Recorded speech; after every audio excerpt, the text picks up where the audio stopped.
சற்று முன் கிடைக்கப்பெற்ற மிக மிக முக்கியமான செய்தி ஒன்று வெளியாகி உள்ளது. திராவிட முன்னேற்ற கழகத்தின் மிக மிக முக்கியமான அமைச்சராக இருக்கக்கூடிய துரைமுருகன் அவர்கள் மருத்துவமனையில் அனுமதிக்கப்பட்டுள்ளார். கண்ணீருடன் ஓடி சென்று பார்த்த முதல்வர் ஸ்டாலின் அவர்கள் துரைமுருகனுக்கு என்ன ஆனது, அவரது உடல்நிலை எப்படி இருக்கிறது என்பதை தான் இந்த வீடியோவில் முழுமையாக தெளிவாக நாம் பார்க்க போகிறோம். ஏற்கனவே அமைச்சர் துரைமுருகன் மீது பல்வேறு வழக்குகள் அமலாக்கத்துறை அதிகாரிகளால் பதிவு செய்யப்பட்டிருக்கக்கூடிய நிலையில் எப்ப வேண்டுமானாலும் கைது செய்யலாம், சரியான ஆதாரங்கள் அமலாக்கத்துறை அதிகாரிகள் தேடிக்கொண்டிருக்கிறார்கள். சட்டசபை தேர்தல் நடைபெறுவதற்கு இன்னும் 6 மாதங்கள் தான் இருக்கிறது.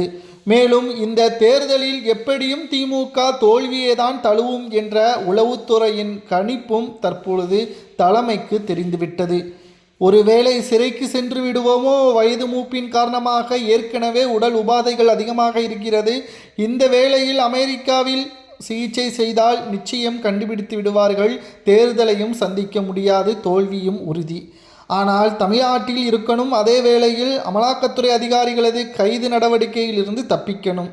அதற்கு ஒரே வழி மருத்துவ ஆவணங்களை காட்டி தனது உடல்நிலையை முன்வைத்து முன்ஜாமீன் கேட்டுவிடலாம் என்ற நம்பிக்கையின் அடிப்படையில் துரைமுருகன் மருத்துவமனையில் அனுமதிக்கப்பட்டிருக்கிறாரா என்று சமூக வலைதளங்களில் ஒரு சிலர் கூறி வருகிறார்கள்.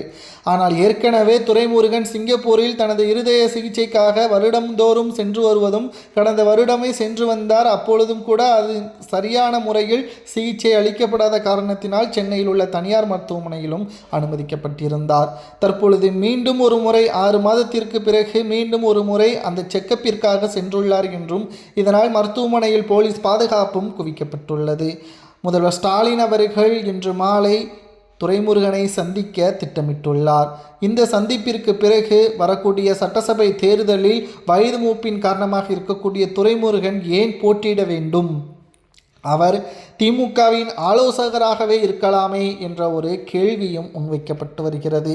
ஆனால் தான் காட்பாடி தொகுதியில்தான் போட்டியிடுவேன் அல்லது நான் தேர்தலில் போட்டியிட வேண்டாம் என்று நீங்கள் கூறினால் எனது மகனுக்கு திமுகவின் பொதுச் செயலாளர் பதவியை கொடுங்கள், தான் வகித்து வரக்கூடிய பதவியான பொதுச் செயலாளர் பதவியை தனது மகனுக்கு கொடுங்கள், தான் இல்லை என்றாலும் தனது மகன் நிர்வாக பொறுப்புகளை சிறப்பாக பார்த்து கொள்வான். ஆனால் இதில் உதயநிதிக்கு கடுமையான கோபம். ஏனென்றால் உதயநிதி அவர்களது பேச்சை கேட்கக்கூடிய நபருக்குத்தான் அந்த பொறுப்பு என்று ஏற்கனவே தெரிவித்து விட்டார். இதனால் மீண்டும் திமுகவில் சலசலப்பு ஏற்படுமோ என்ற ஒரு அச்சமும் உருவாகியுள்ளது.